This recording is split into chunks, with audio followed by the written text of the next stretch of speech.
Alright, so it's been a little while. I'm going to shoot an update here. Got a couple tanks going now. This is a nice 75 gallon I got some time ago here. Above there, you'll see some, I believe they're AI sold. I had to modify the rack a little bit. It was a rectangle, and those were perpendicular to where they are now, but I had shadows between them. Really just needed 3 or 4 of those. But those are a little bit dated.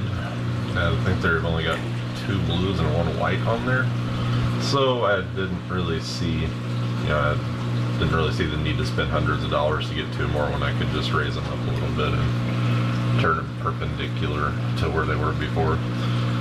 So I went ahead and took down the rack that hangs them up and just did the 1 aluminum thing, and here we go. So the light's pretty evenly distributed.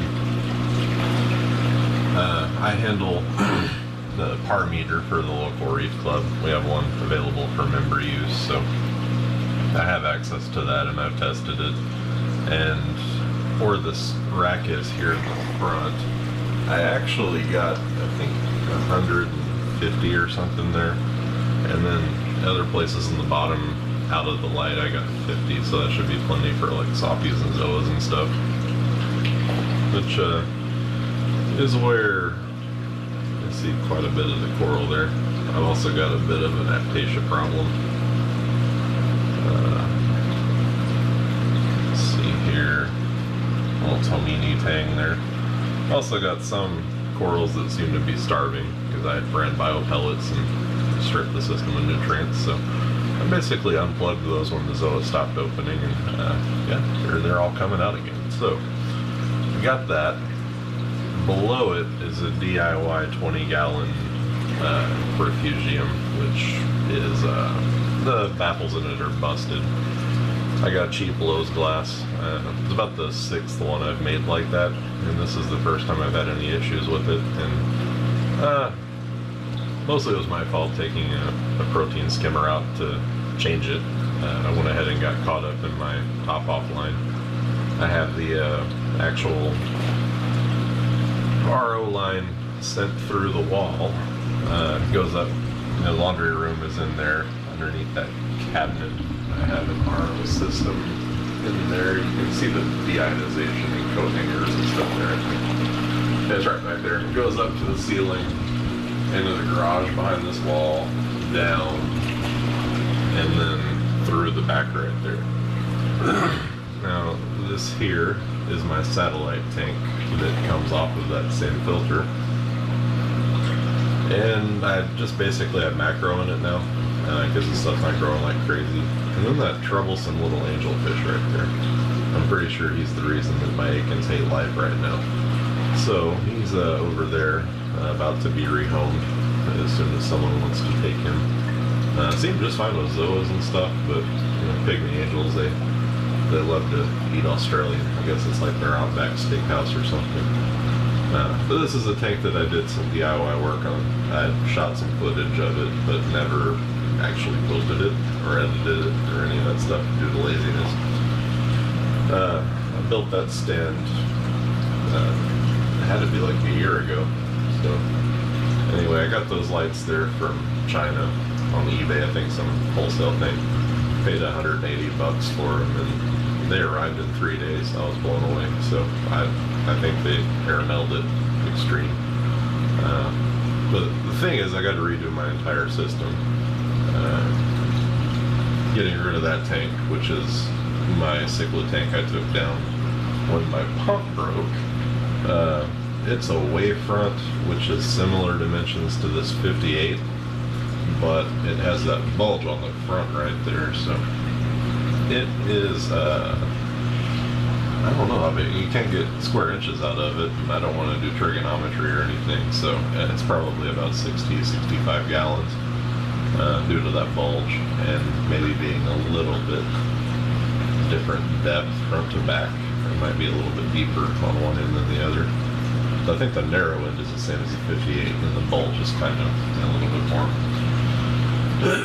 So I got to get rid of that thing, and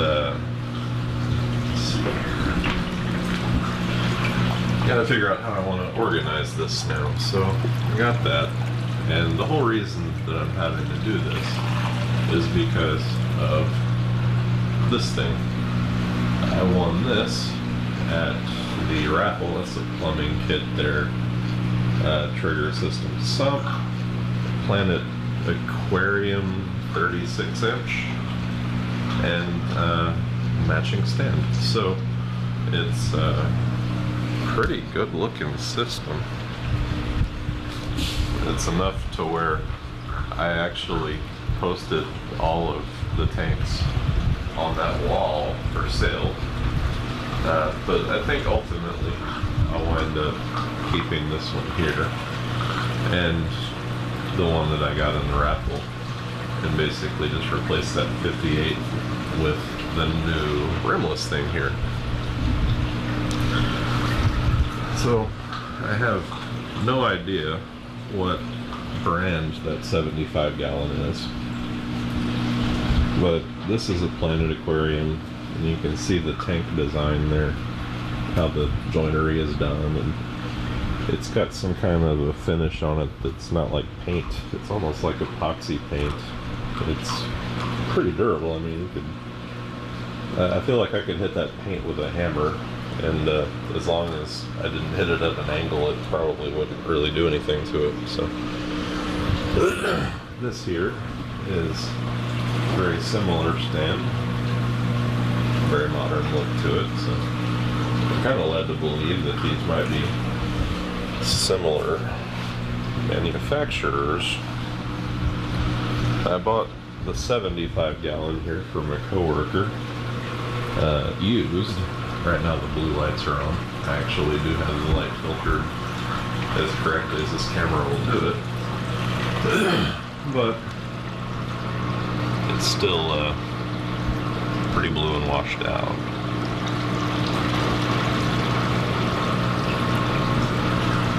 So expect some videos upcoming. The little project I'm going to do here. I plan on shooting some stuff about it and updating as needed. It is a pretty quiet system considering this is a nice shotgun microphone pointed right at it, so I'm standing behind it, so hopefully this is loud enough to actually understand without much editing. This is my humble reef abode. A couple of coral shots here. Starving Aikens, but they're getting better. So anyway, look forward to some of the updates. Get a little bit of a under tank shot here. There's that curve 7 right there. Needs to be emptied, but this tank has no intact baffles anymore. It had a bubble trap right there, but due to this right here being jarred whenever I changed out the old skimmer, it needs some work. So I've always done satellite tanks before, but this time I think I'm just going to do 2 self-contained systems, and that'll hopefully give me the flexibility to have one dirty tank and one clean one, so I can have more types of coral. So I'm thinking that this one over here is about to become more softies, stuff that likes dirty coral, like some LPS type things. I mean dirty water. And then I'll take this one here out, which is the largest refugium I've ever owned, and do more of a transition to maybe an SPS tank on this side, and then LPS and softy over there. So we'll see how it goes.